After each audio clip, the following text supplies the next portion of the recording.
xeelaha ka socda xerada xalane dadkeenu runtii kama ay warqabaan waxaynu ku baraarugi doonaan waqti ay xeero iyo fandhaal markaa ay kala dhaceen muuqaalkan maanta waxaan kusoo gudbin doonaa arrin la yaab leh oo dadka soomaaliyeedna aysan ka warqabinin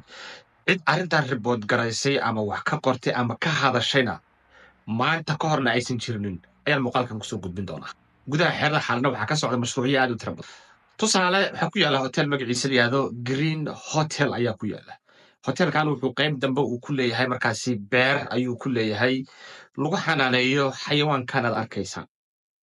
xayawaankanuu soomaalida magacyo kala duwan ayay u yaqaanaan qaar waxay u yaqaanaan baahay gullo qaar waxay u yaqaanaan dudumagalay laakiin afka ingiriiska manguus ayaa lagu yidhaahdaa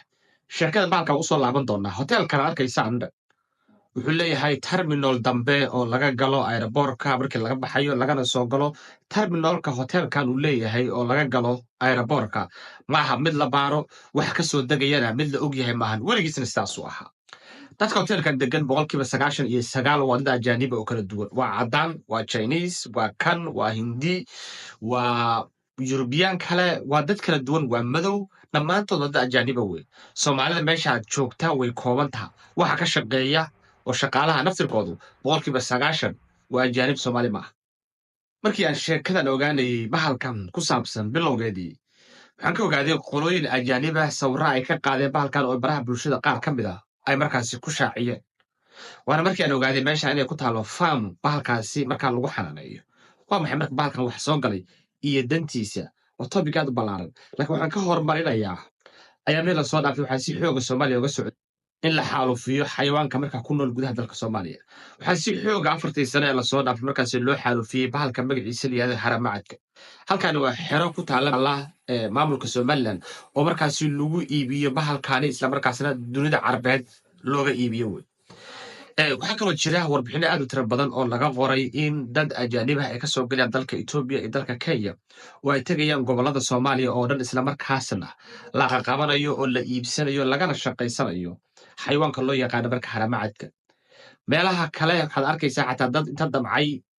in loo dira qaban waaye dilay ayaa xataa waxaa la helayaa sawiradooda iyo muuqaalo markaa laga soo duubay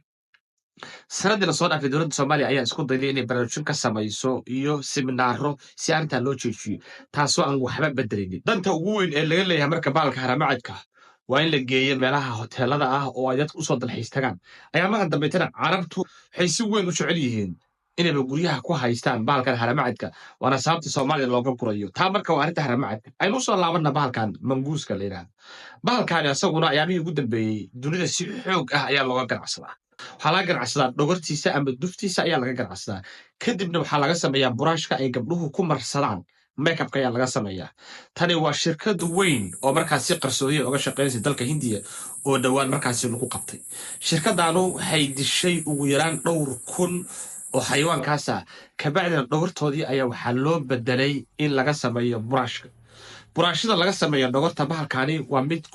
kuwa runtii aad qaali u ah markii laga hadlayo suuqa caalamka qaar ka mid a waxaa lagu gadaa 40 iyo xoogaa dollar qaar baa ilaa 100 iyo xoogaa gaaraya qaar baa ilaa 50 iyo xoogaa gaaraya midba midka kale intuu ka weyn yahay bahalladanu way ka qaalisan yihiin waana sababta caalamka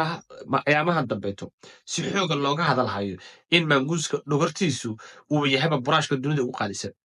waxaa su-aala marka isweydiin mudan hotelkan ay gaaladu ka shaqeeyaan aeroboorka u furan in beertii ay beer gadaashiisa ay ku taalo islamarkaasna lagu xanaaneeyo bahalkan manguuska la yidhaahdo danta laga leeyahay oo waxaynu garan karayn bahalkan soomaalidu ma xanaanaysato sidii yaayuurtiina guryaha uguma haysano soomaaliyana sidiisaba wuu ku yidhi dhulka webiyaasha leh ayaa laga soo guraa beer dhan oo 100 xaba ah inay xalana ku taalo waxay arrintaasu muujinaysaa in halkaasi ay ka socoto ganacsi xoog leh oo ku saabsan in bahalkan la xaalufinayo iyo in sida hindiya iyo caalamka meelaha kalete traffickinka looga sameynayo animal traffickinka ay ugu sameynayaan inay qorshe noocaa meesha ay ka socoto ma jirto cid ku baraarugsan cid ka warqabta iyo cid isha ku haysa waayo bahalkan anagu ma isticmaalno ayaguna gaaladuna naftirkooda bahal ay guryaha ku haystaan oo beds oo kale ah oo fiican oo yaanyuurta oo kale uu ka yar duwan yahay inkastoo waxyaala tiro badan loo isticmaalo oo mararka qaarkood xataa meelaha gaadaniska ah uu ilaaliyo cayaanka uu ka cuno ama uu ka laayo laakiin 100 xabo inay xalala joogaan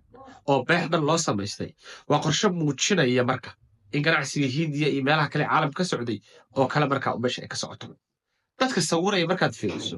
nambarkood ugu badan waa eeshiyaan waa dadka sida xoogga leh markaa oga shaqaysta sawirada markaad fiiriso dadka soo sawiraya dhammaantood waa eeshiyaan dadka meesha jooga nambarkood ugu badan waa eeshiyaan xataa cadaankii caadiga maaha